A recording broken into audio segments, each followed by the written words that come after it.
Terceira ministração do curso O Evangelho do Reino de Deus.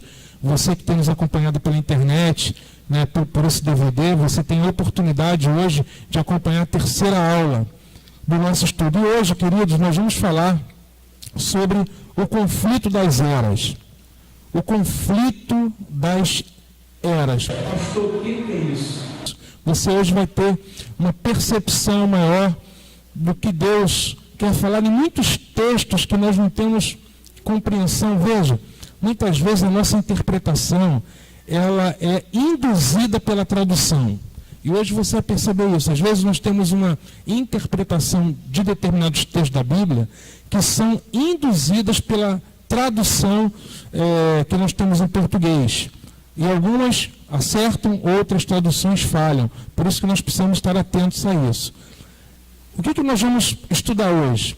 Basicamente, nós vamos procurar compreender o entendimento sobre as duas eras, a era presente e a era vindoura. Nós vamos começar a estudar os textos bíblicos procurando compreender essa tensão ou esse conflito que há entre as duas eras, os dois tempos, o tempo presente e o tempo futuro, porque o reino de Deus, ele pertence ao tempo futuro.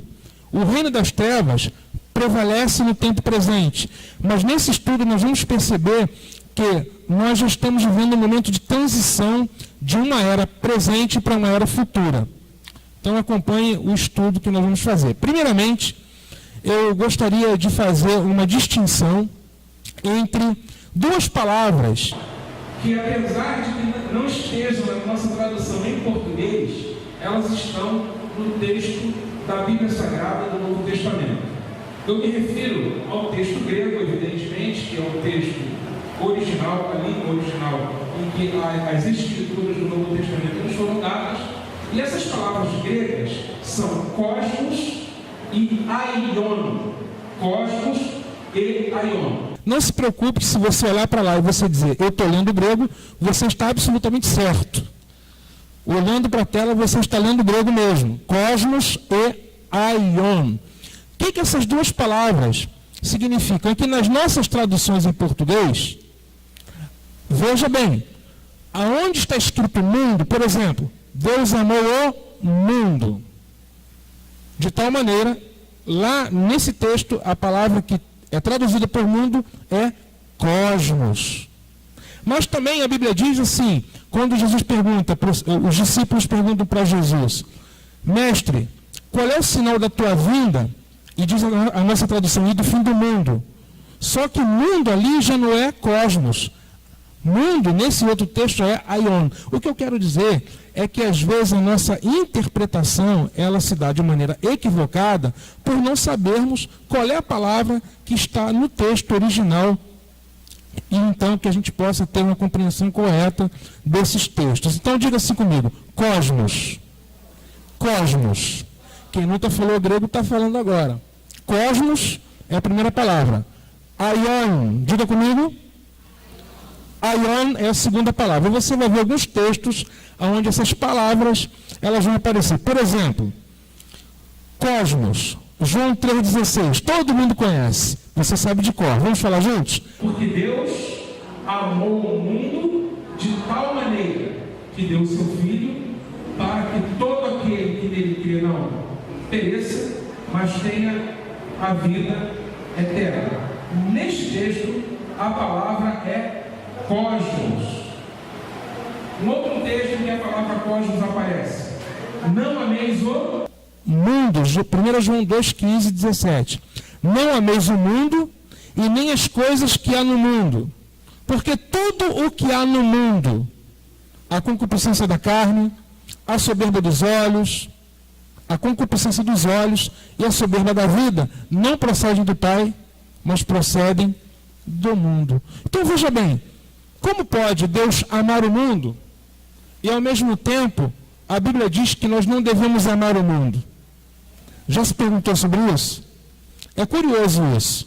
Por que acontece isso? Porque a palavra que está por trás desses textos que é a palavra cosmos, ela tem sentidos diferentes nesses dois textos.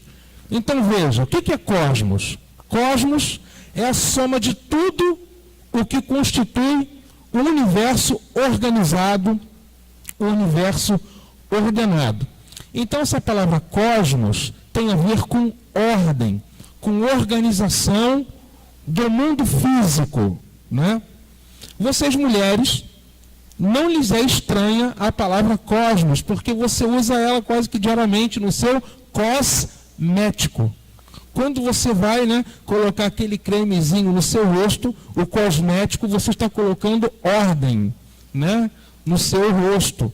Isso é para que a sua pele fique em ordem. Então essa ideia de cosmos, de cosmético, que vem de cosmos, tem a ideia de quê?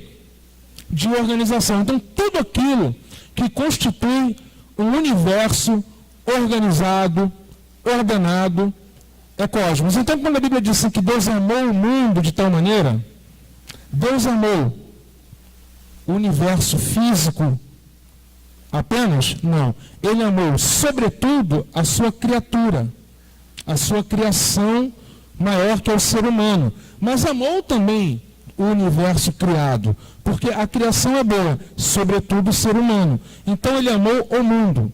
Ali o destaque do texto está sobretudo no ser humano, né? Mas quando a Bíblia diz não ameis o mundo, ali já está um outro sentido. É que nesse universo criado existe uma regência espiritual aí. E essa regência espiritual influencia a mente dos homens, aprisiona os homens no pecado. Aí o sentido de mundo já é diferente. Estão me compreendendo? Então nós temos aqui distintas acepções de uma mesma palavra, que é a palavra cosmos. Mas nós temos também a palavra aion. O que significa o aion? O aion, ao contrário do cosmos, porque cosmos tem sobretudo a ver com o universo e sua ordem. Esse é cosmos. Aion já tem uma ideia de tempo. De uma época, de uma era. Então, por exemplo, quando a Bíblia diz assim, ao Deus eterno, imortal, a Ele seja glória, pelo século dos séculos. A palavra que está ali, no original, é pelo aion dos aiônios. Ou seja, por um tempo sem fim. Um tempo que jamais acaba, esse Deus receba a glória. Então o aion tem a ver com tempo, com época, com era. Então a palavra que define eternidade, na língua grega, no Novo Testamento, é o aion. O aion tem a ver com a eternidade, e com esse tempo cuja duração jamais tem fim, né? Ou também pode se referir a um período limitado de tempo. Por exemplo, quando Paulo fala, não vos conformeis com este século. Já viram esse texto, Romanos 12? Não vos conformeis com este tempo. É um tempo que vai ter fim. E o outro tempo sem fim vai começar, que é o tempo da eternidade. Eu estou definindo esses conceitos para que nós possamos compreender melhor alguns textos da palavra de Deus. Então, no quadro que nós estamos exibindo, nós temos aí um quadro onde mostra, em primeiro lugar, a eternidade passada, que é interrompida com a criação do universo, que nós chamamos de era atual. Então, a era atual, o presente século, é um tempo em que ele inicia, né, com a criação e vai até um momento determinado por Deus, aonde essa era atual dará lugar à era futura, que nós chamamos de eternidade. Então, pensando nesses dois conceitos, vamos ler, por exemplo, nós vamos ler Mateus 12, 32, na versão revista atualizada. Leia comigo. Se alguém proferir alguma palavra contra o Filho do Homem, será isso perdoado. Mas se alguém falar contra o Espírito Santo, não será isso perdoado, nem neste mundo, nem no porvir. Quando o tradutor traduz como nem neste mundo, a palavrinha que está lá na língua original é aion. Ou seja, nem nesta época, nem nesta era, mas o tradutor traduziu como nem neste mundo. Você vai entender por que eu estou pontuando e insistindo nessa distinção entre esses dois conceitos, cosmos e aion. Veja, aonde está mundo, caberia a tradução, por exemplo, era. Nem nesta era, nem na era por vir, nem no porvir, nem neste tempo, nem no porvir. Mas o tradutor traduziu como nem neste mundo. Muito bem. Vamos ler, na Nova Versão Internacional, o mesmo versículo. Todo aquele que disser uma palavra contra o Filho do Homem será isso perdoado. Mas quem falar contra o Espírito Santo não será perdoado, nem nesta era, aion, nem na era que há de vir. Então, aqui, a Nova Versão Internacional traduziu melhor. Por quê? Porque onde aparece aion, não traduziu como mundo. Porque mundo me dá a ideia de quê? De espaço físico, não é? Mundo me dá a ideia de quê? De universo, né? O espaço criado por Deus. Mas nesse texto, a ideia aqui não é de espaço, a ideia aqui é de tempo. Nem nesse tempo e nem no tempo que há de vir. Vamos ver um outro texto, Efésios 1, 21, na versão revista e corrigida. Acima de todo principado, e poder, e potestade, e domínio, e de todo nome que se nomeia, não só neste século, mas também no vindouro. Mas também no vindouro. Não só neste século, aion. Agora, tem tradução que traduziu nem neste mundo, que é a versão revista atualizada. Veja a NVI. Muito acima de todo governo, autoridade, poder, domínio e de todo nome que se nomeia, ou que se possa mencionar, não só nesta era, mas também na que há de vir. Observa que, de acordo com as versões, o teu entendimento pode mudar. Olha só a revista atualizada nesse outro texto. 10:30. Que não receba, já no presente, o centro de casas, irmãos, irmãs, mães, filhos e campos, com perseguições, e no mundo por vir a vida eterna. Mundo foi a tradução da palavra aion, quando na verdade a tradução correta deveria ser era. Na era vindoura, receber a vida eterna. Veja esse outro texto. Aqui na atualizada, traduziu aion como mundo. Veja na NVI. Deixará de receber 100 vezes mais no tempo presente, casas, irmãos, irmãs, mães, filhos e campos e com eles a perseguição. E na era futura, a vida eterna. Então repara como que aqui a tradução, ela realmente acertou. Na era por vir. E às vezes a tradução confunde o conceito de tempo com o conceito de espaço. Porque a Bíblia fala claramente que um tempo chegará a ter fim. Mas não diz que o universo terá fim. Então isso causa confusão na mente do leitor. Esse é o ponto que eu quero chegar. Por isso que eu estou mostrando esses textos para vocês. Veja só, por exemplo, Mateus 24:3. Vamos ler juntos? Agora eu quero que você leia forte.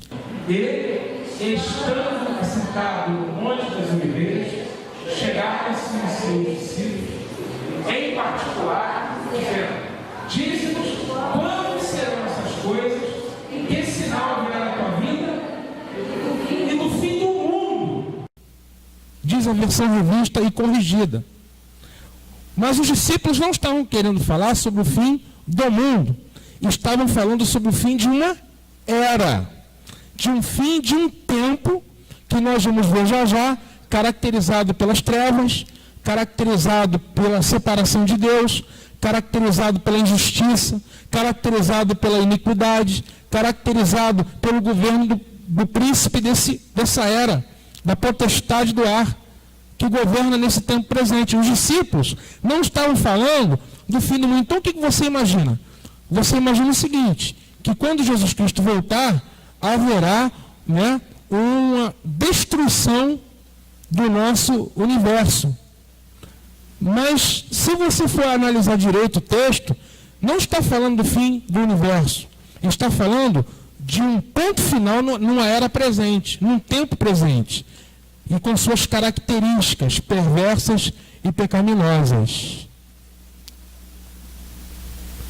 Vamos ver esse mesmo texto na Nova Versão Internacional. Vamos ver juntos. Mateus 24:3, tendo Jesus se assentado no Monte das Oliveiras, os discípulos dirigiram-se a ele em particular e disseram: dize-nos quando acontecerão essas coisas e qual será o sinal da tua vinda e do fim dos tempos. Você concorda comigo que fim do mundo te remete a uma ideia e fim dos tempos te remete a outra? Uma coisa é o fim de uma era, outra coisa é o fim do mundo. Então, o estudo de hoje visa mostrar justamente que existem essas duas palavras que são traduzidas indistintamente como mundo. Então, aion é traduzido por mundo, em algumas versões, sobretudo na Revista e Corrigida, como também a palavra, tanto aion como a palavra cosmos. E por isso existe muita confusão com respeito à interpretação correta dos textos. Muito bem, vamos, olha só a atualizada. Mateus 24:3, vamos ver só o finalzinho. Dize-nos quando sucederão essas coisas, que sinal virá da tua vinda e da consumação do século. É diferente. Consumação do século é uma coisa. Quando que esse século chegará ao fim? E se eu pergunto, quando esse mundo chegará ao fim, são duas coisas totalmente diferentes. Não é? Totalmente diferentes. Deixa eu mostrar esse texto agora para vocês. Lucas 20:34. Então lhes acrescentou Jesus: os filhos deste mundo casam-se e dão-se em casamento, mas os que são havidos por dignos de alcançar a era vindoura e a ressurreição entre os mortos não casam e nem se dão em casamento. Observe bem, a Revista Atualizada, nesse texto, ela traduziu muito bem. Por quê? Porque os filhos desta era, aliás, traduziu bem. Na segunda ocorrência da palavra aion, olhe para lá. Aqui aparece a palavra aion duas vezes. Aqui, ó, os filhos deste aion. E depois aparece alcançar o aion vindouro. Lá em cima, o tradutor traduziu como mundo. Olha só. Os filhos deste aion, ele traduziu mundo, desse mundo, casam-se, dão-se em casamento. Mas os que são havidos por dignos de alcançar o aion vindouro, aí ele traduziu como era vindouro. Ora, se ele traduziu como era aqui, por que não traduziu como era ali? A palavra é a mesma. E um dos princípios que o tradutor deve se preocupar é de manter a mesma palavra quando o sentido da palavra dentro do seu contexto for o mesmo, tem que padronizar a tradução. Então, nesse caso, houve o quê? Uma mudança de tradução. Os filhos desse mundo, né? Na verdade, ele deveria traduzir como os filhos dessa era. A gente vai ver alguns textos sobre isso aí. Eu acho que é importante você ver como que uma tradução que não está adequada, ela pode interferir na sua compreensão do texto. Né? Veja lá, por exemplo, Lucas 24, 20:34. Olha como que a NVI padronizou a mesma tradução. Jesus respondeu: os filhos desta era, deste tempo, casam-se e dão-se em casamento. Mas os que forem considerados dignos de tomar parte na era, no aion vindouro, no aion que há de vir, e na ressurreição dos mortos, não se casam nem estão em casamento. Em outras palavras, há o presente tempo, e nesse presente tempo, os homens casam-se, dão-se em casamento. Mas no tempo futuro, na era futura, e a era futura terá características distintas da era que estamos vivendo. Porque aqueles que forem dignos segundo o texto, considerados dignos de alcançarem a era vindoura, esses não se casam nem se dão em casamento. Esses estarão já glorificados, não se casarão e nem se darão em casamento, porque serão como os anjos. Então, a era presente tem as suas características e a era futura também tem. Você vai ver nesse estudo que o reino de Deus não pertence a essa era. Ele pertence à era vindoura. Ele pertence ao tempo futuro. Mas que, de alguma maneira, o reino de Deus já entrou em nosso tempo presente. Ele já está tocando o nosso tempo presente.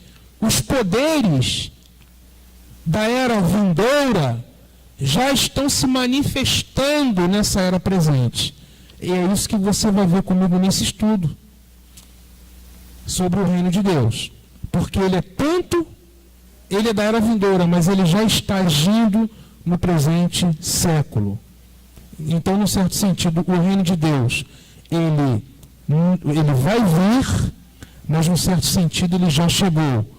Apesar desta era atual ser caracterizada por tantas coisas ruins, o reino de Deus, que pertence ao tempo futuro, já tem se manifestado no nosso meio.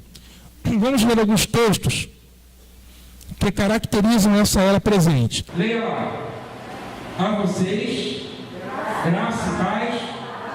Deus, nosso Pai, e Senhor Jesus Cristo, se entregou a Ele no nosso pecado, a fim de nos resgatar desta presente era perversa, segundo a vontade de nosso Deus Pai. Então, Paulo está falando aos Gálatas que Deus, em Cristo, Ele se entregou por nós, pelos nossos pecados, para nos resgatar desta era perversa. Então, qual é a característica dessa era atual?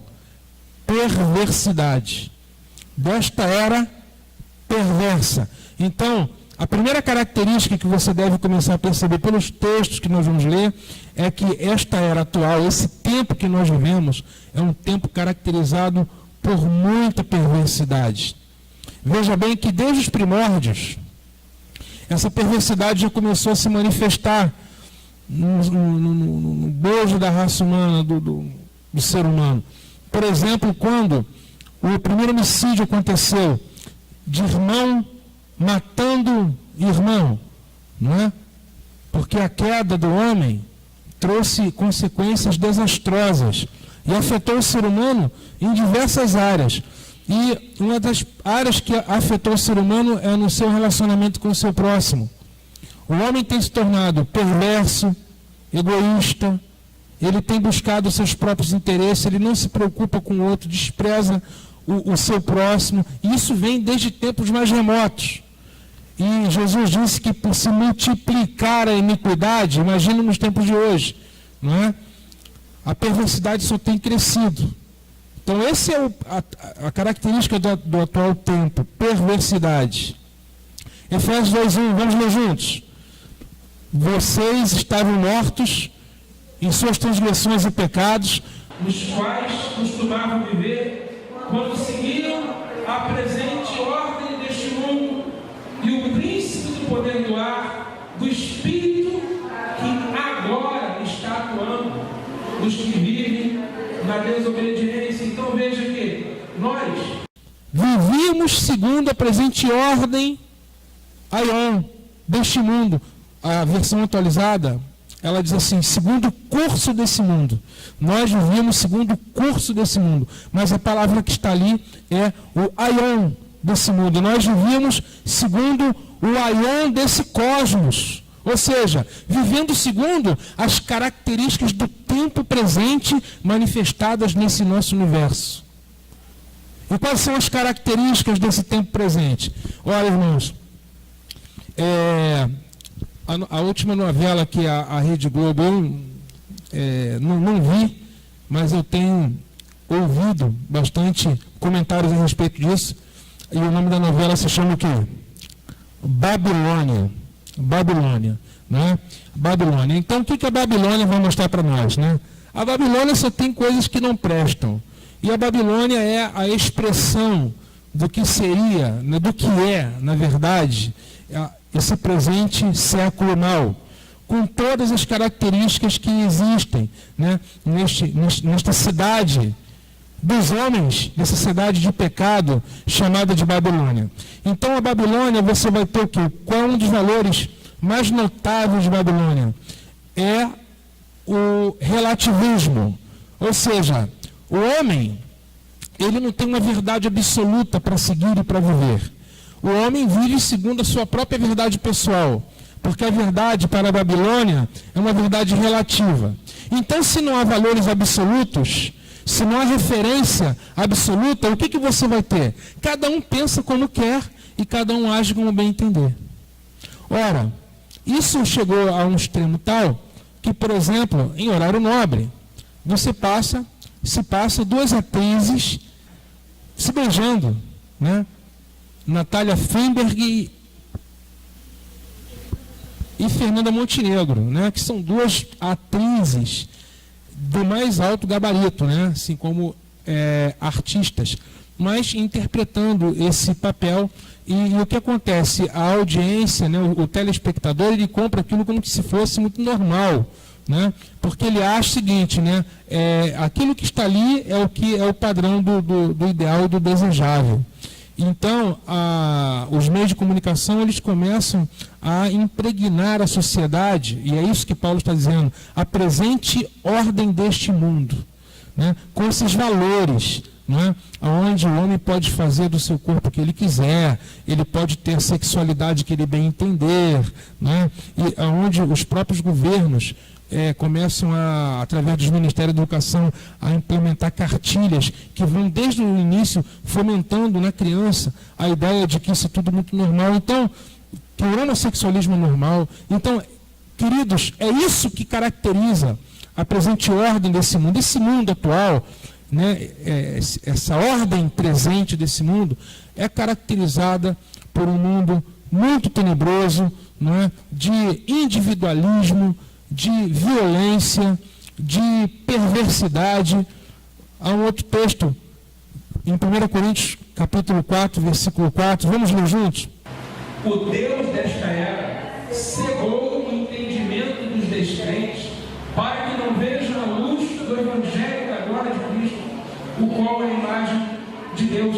O Deus desse século. Então, esse tempo presente, ele tem um Deus com letra minúscula, um Deus falso, um Deus que aprisiona os homens na ignorância, nas trevas da falta do conhecimento, cegou o entendimento.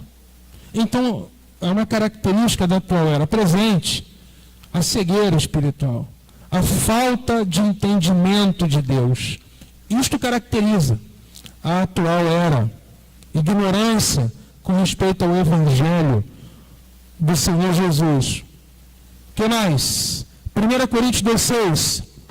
Entretanto, falamos a sabedoria dos maduros, não a sabedoria desta era, a versão que diz deste mundo, mas não é mundo enquanto espaço, mas é enquanto tempo, deste tempo presente com todas as suas características, outros poderosos dessa era, que se reduzem a nada. Então há uma sabedoria inerente a esse tempo presente. Essa sabedoria é humana, ela é carnal, ela é diabólica.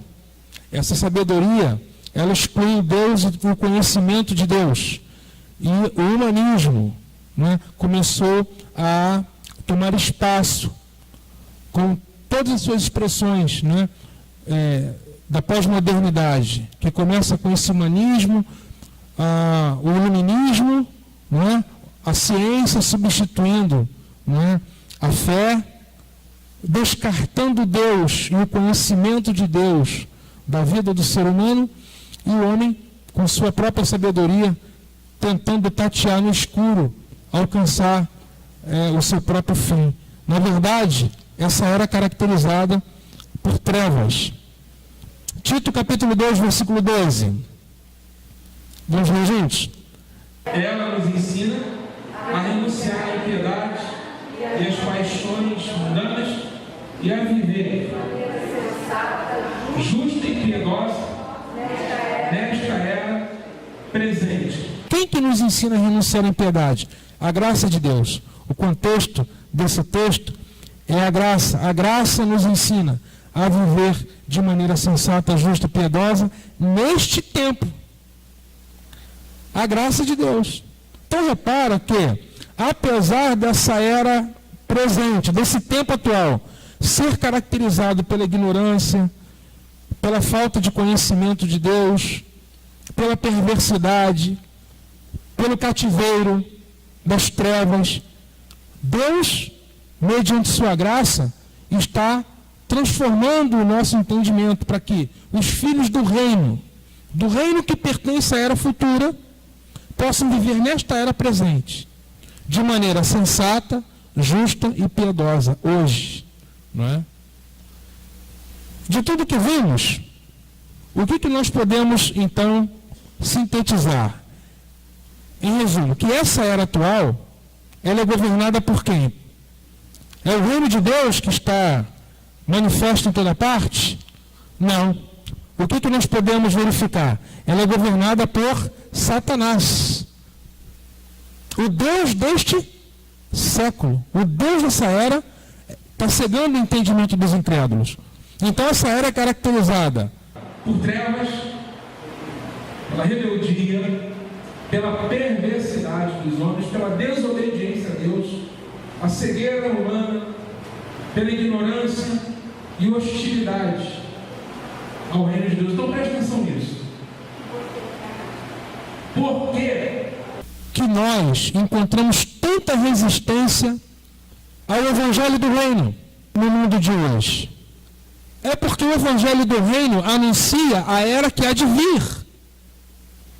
E os valores, as virtudes da era que há de vir. Mas nesse tempo presente, caracterizado pelo governo, pela regência dos principados, das potestades, há toda uma contracultura que resiste à cultura do reino, aos valores do reino. Então há uma resistência, há uma grande hostilidade ao Evangelho do reino e aos valores desse reino que são do mundo vindouro. Porque esse mundo, esta era, jaz no maligno. Esta era jaz no maligno. Por isso que há essa batalha, é por isso que há essa hostilidade ao reino de Deus. Porque o reino de Deus não pertence a essa era. O reino de Deus pertence à era futura. Compreenderam, irmãos? Mas o Senhor já plantou a semente desse reino futuro no tempo presente. E é por isso que os textos da Bíblia, ora vão dizer que o reino de Deus já chegou, e ora vão dizer que o reino de Deus vai chegar. Porque, na verdade, tanto um quanto o outro está certo. O reino de Deus é da era futura, não é da era presente. Mas, de alguma maneira, ele já entrou no cenário da história. De alguma maneira que nem todo mundo está percebendo, o Senhor já plantou o seu reino. Por isso que Jesus disse que o reino de Deus é como um pouco de fermento e coloca em 3 medidas de farinha, até que fique tudo levedado. Ou seja, o fermento, ele tem uma ação silenciosa, uma ação quase que invisível, mas ele entra na massa, ele começa a tomar a massa. O fermento é o reino. O reino pertence à era futura, mas de alguma maneira ele já entrou na era presente. Veja, por exemplo, Mateus 13:37. Ele respondeu: quem recebeu a boa semente é o filho do homem. O campo é o mundo. A boa semente são os filhos do reino. O joio são os filhos do maligno. Agora veja como prossegue. E o inimigo é o diabo. A colheita é o fim desta era. E os encarregados da colheita são os anjos. Assim como o joio é colhido e queimado no fogo, assim também acontecerá Essa é a parábola conhecida, a parábola do joio e do trigo, muito mal compreendida, por sinal, porque muitas vezes se faz a interpretação de que dentro da igreja existe joio e existe trigo, mas o texto não está dizendo isso. O texto não está dizendo que dentro da igreja existe joio e existe trigo. Diz que no mundo existe joio e existe trigo, porque a semente foi semeada no campo, e o campo é o mundo. Aí sim, nesse cosmos, então há a semente de Deus e há a semente do diabo. Existem os filhos do reino e existem os filhos do diabo. Agora veja, o que vai acontecer no fim? No fim desta era, desse tempo presente, os encarregados da colheita, que são os anjos, vão fazer essa colheita, vão colher o trigo, que são os filhos do reino, serão separados em celeiro, no seu celeiro, e o joio vai ser queimado. Os filhos das trevas, eles serão exterminados. Entende? No fim desta era. Então, quando o Senhor Jesus vier, de um lado, o trigo ele vai ser armazenado em celeiro, e de outro, o joio vai ser queimado no fim desta era. E aí, então vai ter início a era vindoura. Quem é que vai herdar a era vindoura? O trigo. Joio não entra na era vindoura. Joio é desta era. Mas no final dessa era, o joio vai ser queimado. Diz lá o versículo. Mateus 13:41. Vamos ler juntos. O Filho do Homem enviará os seus anjos, e eles tirarão do seu reino tudo que faz tropeçar e todos que praticam o mal. Eles o lançarão na fornalha ardente, onde haverá choro e ranger de dentes. Então os justos brilharão como o sol no reino de seu Pai. Quem tem ouvidos, ouça. Palavra do Senhor. Então, um contraste entre a era atual e a era futura. Vamos lá. A era atual. Qual é a característica da era atual? Quem governa a era atual? É o príncipe deste mundo. Quem é o príncipe desse mundo? É aquele que promove paz? É o príncipe da paz? Hein? Quem é que está governando, fazendo o Estado Islâmico? Promover o terror e cometer esses crimes hediondos que tem cometido por esse mundo afora? É o príncipe da paz ou é o príncipe das trevas? Quem é que está fomentando esse fundamentalismo religioso? Não é o príncipe das trevas? Esse é o príncipe desse mundo, é o diabo. Ele governa na era presente. O que mais? É uma era caracterizada pelas trevas, pela morte, pela corrupção, pela rebeldia. Hoje há dor, hoje há pranto. E você lê no Apocalipse que vai chegar um momento em que não haverá mais nada disso. Já é a era futura. Guerras e conflitos, injustiça e iniquidade. São as características deste tempo presente. E quais são, queridos, as características da era vindoura? Quem é que vai estar governando em toda a terra? O Rei Jesus. Então, no tempo futuro, Jesus Cristo estará sentado no trono de Davi, como está escrito lá no livro de Mateus, no trono de Davi, e vai reinar sobre a casa de Jacó, e todos os confins da terra o temerão, todo o joelho vai se dobrar. Quando? Na era futura. Então a era futura será caracterizada pela luz. Lembra que na Cidade Santa não há a luz do sol, porque o Senhor Deus é a luz e o Cordeiro é a lâmpada. Então a era futura é uma era de luz, de glória, de vida eterna, de incorrupção. Ou seja, não haverá mais morte, não haverá mais mortalidade. A alegria sem fim, a alegria que não acaba mais, obediência plena ao Criador, paz e justiça reinarão na era futura. Então, é importante que a gente possa perceber o contraste entre o que há hoje, nesse mundo atual, e o que haverá de ser na eternidade futura. Hoje nós estamos vivendo um período de transição entre essas eras. Essa era atual está chegando ao fim. Amém? Está muito fraco. Essa era atual está chegando ao fim. E a era futura, ela vai se manifestar. Mas a semente da era futura já está plantada na era atual. Quando a era futura vai começar? A era futura vai começar exatamente quando Cristo voltar. Primeira coisa, segunda vinda de Cristo. Quando haverá a primeira ressurreição dentre os mortos, a transformação dos vivos, a segunda ressurreição, o juízo final, são características dessa era futura. É que vai dar início à era futura, a derrota de todo inimigo de Deus.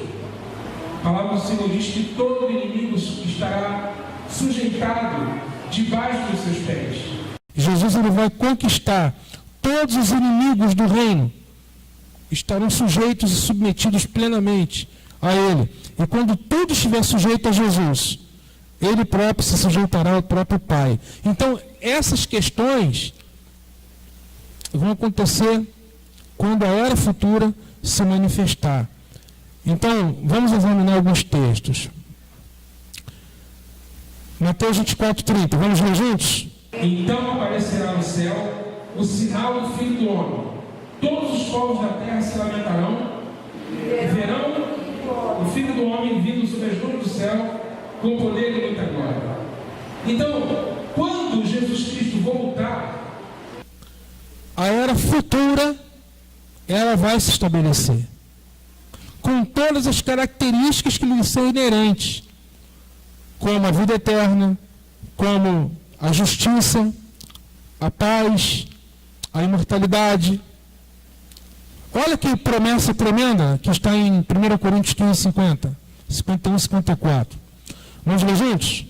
Eis que vos digo um mistério: nem todos dormiremos, mas transformados seremos todos, num momento, num abrir e fechar de olhos, ao ressoar da última trombeta.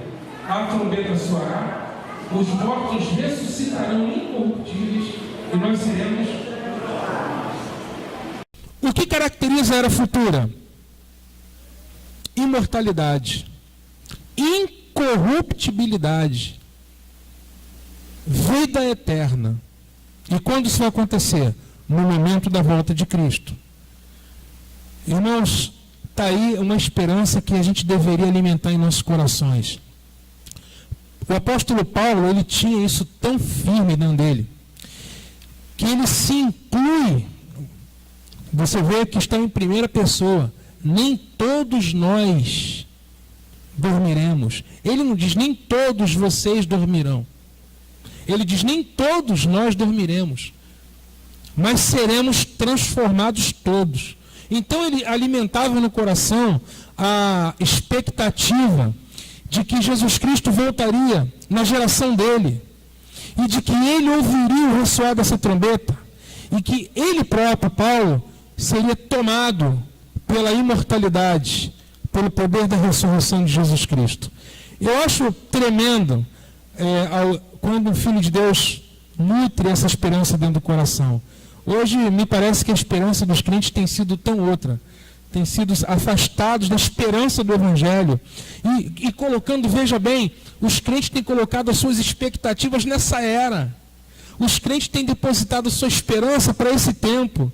Eles têm esperado somente para este mundo, ou para este tempo, quando na verdade as promessas de Deus, elas visam nos introduzir nesse tempo futuro de Deus. É claro que Ele já está trabalhando dentro de nós. Aquele que em nós começou a boa obra vai completá-la até o dia de Cristo Jesus.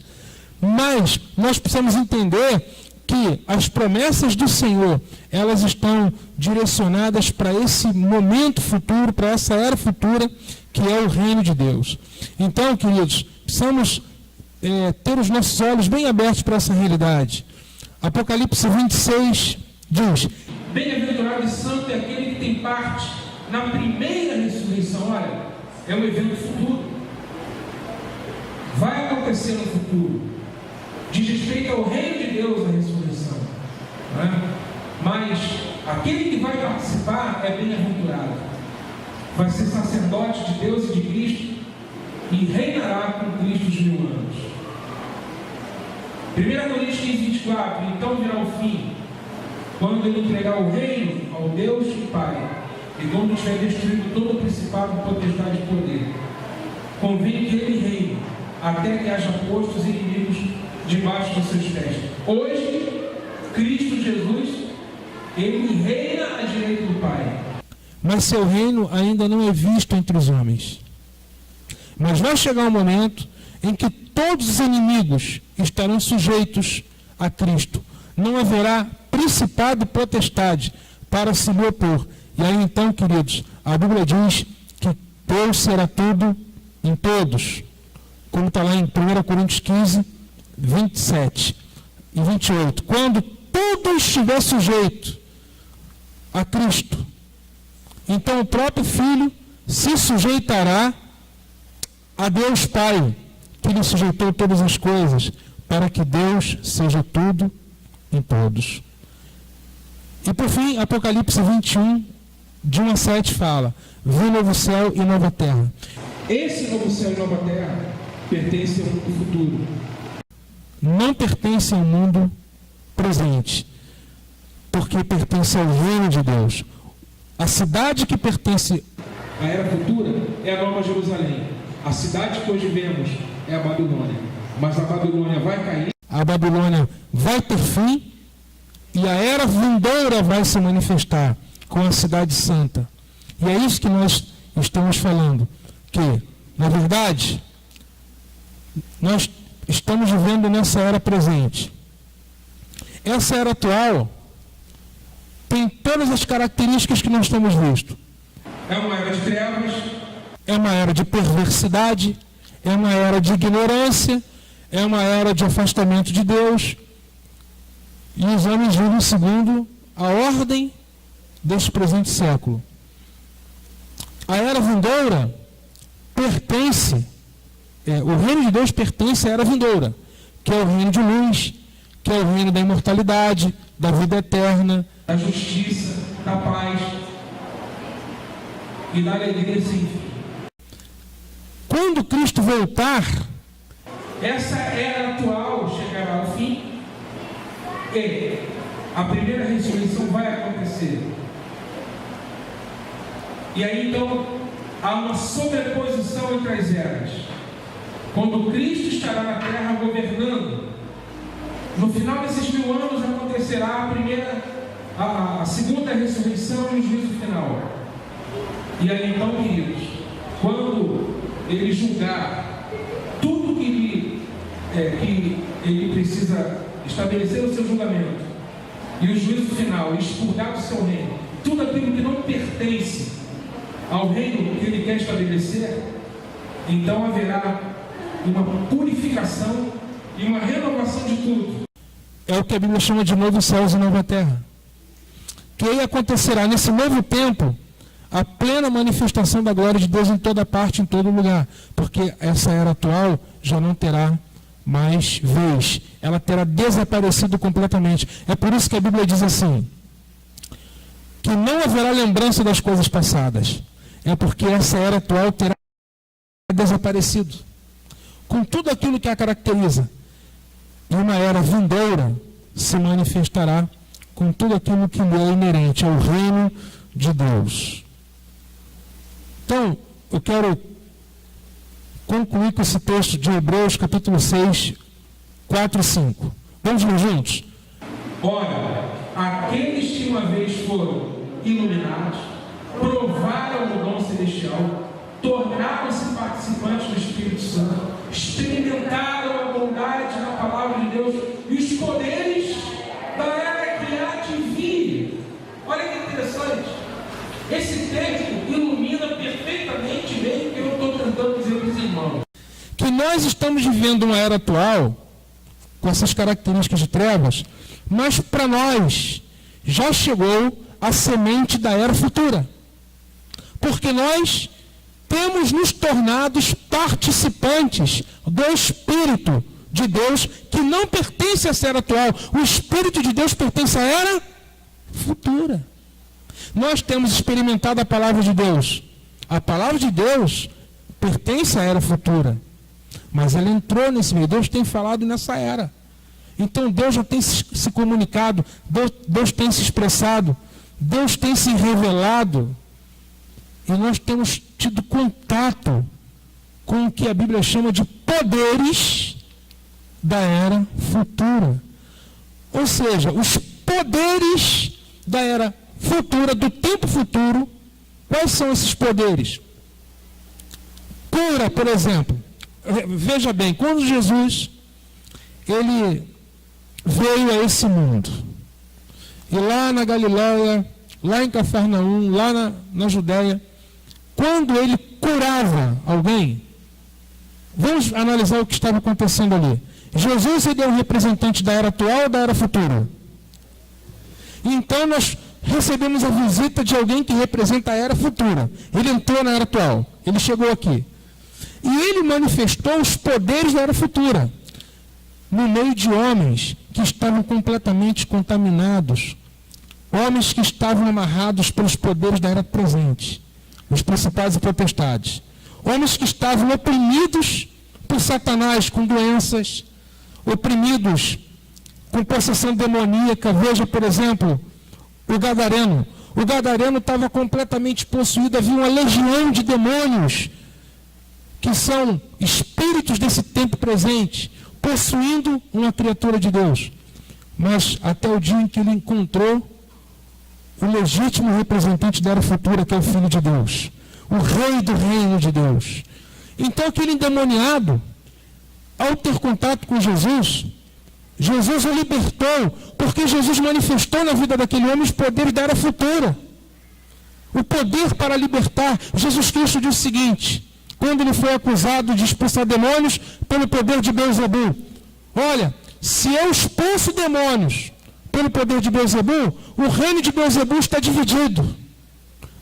O reino não pode estar dividido, porque quando está dividido não prevalece. Mas se eu expulso demônios pelo dedo de Deus, se é a mão de Deus, então é chegado a vós o reino de Deus. Olha que interessante. Ou seja, a mão de Deus estava sobre Jesus. Ou seja, o poder que pertence ao mundo futuro estava sobre Jesus no tempo presente, manifestando o poder para curar os enfermos, libertar os possessos, purificar os leprosos, levantar os mortos, abrir as portas aos presos e levar o evangelho da paz.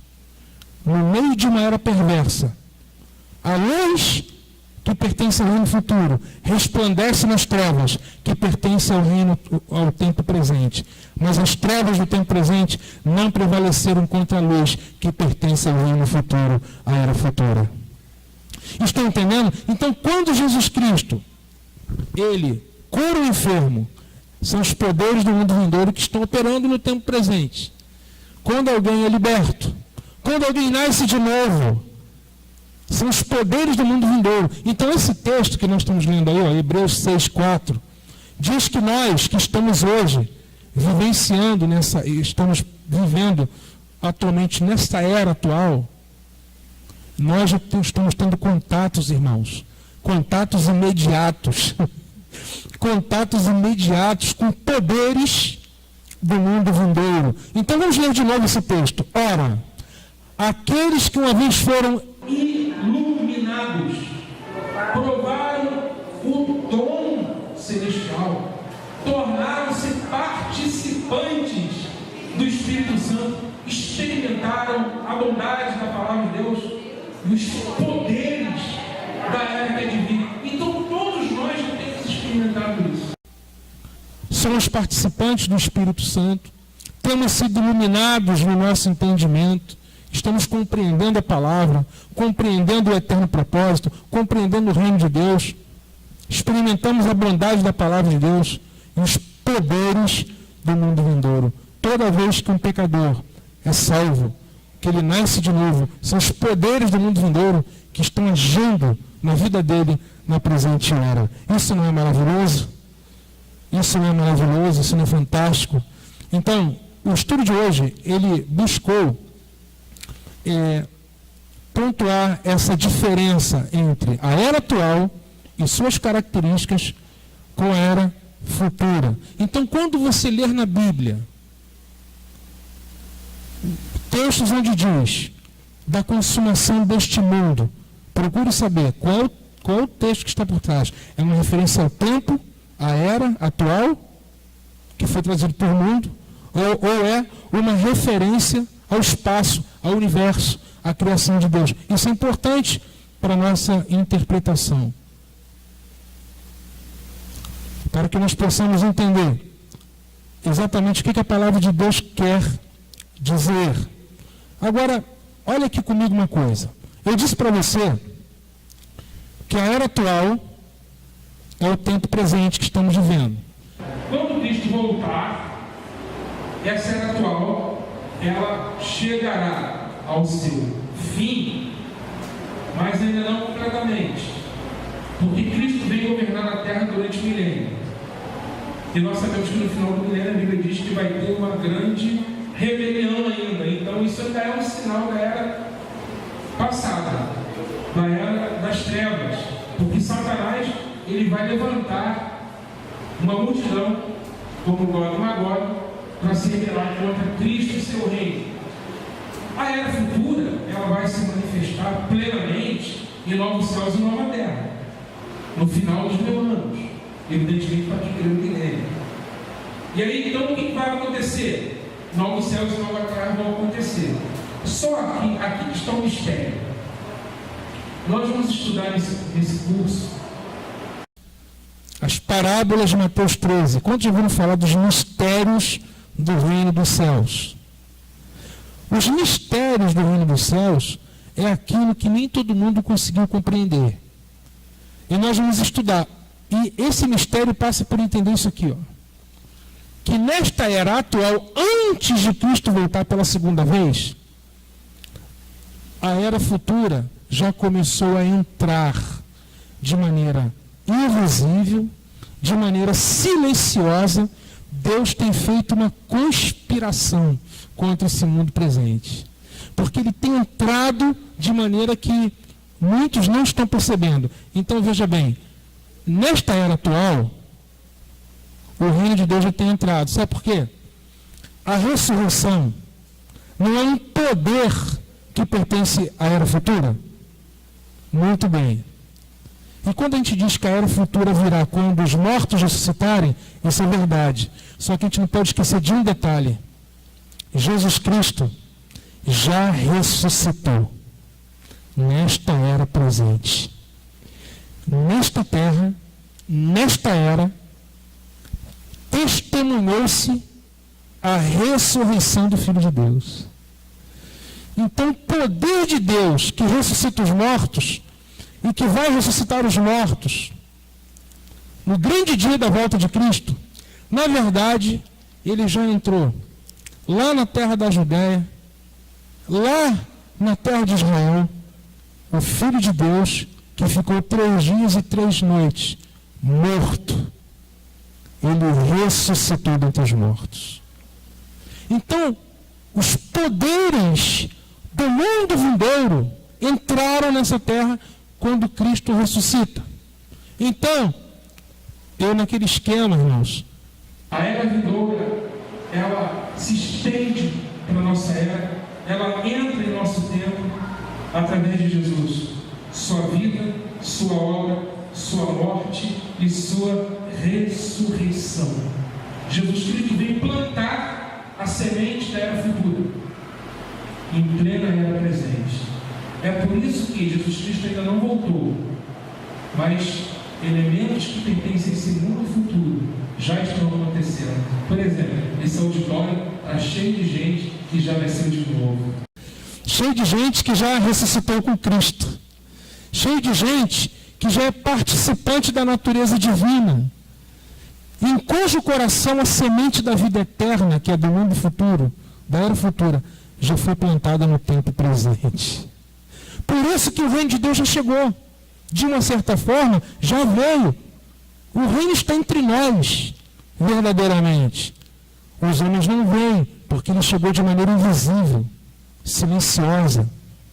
É como um grão de mostarda, ninguém dá nada por ela. Não é a menor das sementes, é plantada, mas vai crescendo, vai frutificando e se torna uma grande hortaliça. Não é verdade? Então o reino entra de maneira que os homens não estão percebendo. Passa dia, passa noite, a semente é plantada, ninguém sabe como, mas ela começa a dar o seu fruto. São os mistérios do reino de Deus, que já chegou, mas que ainda vai chegar. E é isso que nós vamos ver na aula que vem. O reino de Deus já chegou. E nós vamos ver por quê. E nós vamos ver, o reino de Deus ainda vai chegar. E vamos ver por quê. E é tanta verdade que ele já chegou, como é verdade que ele vai chegar. Então, o Novo Testamento vai mostrar essa tensão. Alguns textos dizem, o reino já chegou. Outros textos dizem, o reino virá. Aí o crente pergunta, afinal de contas, ele já chegou ou ele virá? A resposta é, ele tanto já chegou, como também ele virá. Ele já chegou, mas ele também virá. E aí então, nós já estamos vivendo, hoje, um momento de transição. As eras se sobrepõem. É como a era futura já está tocando a era presente. Eu não sei se vocês estão entendendo, mas isso é tremendo, maravilhoso. O reino futuro está tangenciando e já está agindo. E o fermento desse reino já está fazendo, está entendendo? O seu trabalho aqui em plena era atual, de maneira que já podemos experimentar desse reino. Então, o que nós vamos ver na aula que vem? A aula que vem nós vamos ver a dupla manifestação desse reino. Vou mostrar os textos na Bíblia para vocês, que mostram que o reino de Deus tanto já veio, como virá. Tanto invisível hoje, como será visível no futuro. Ele tanto está entre nós, como estará entre nós. Já entramos no reino, mas ainda vamos entrar. Amém? Glória a Deus. Deus abençoe a todos.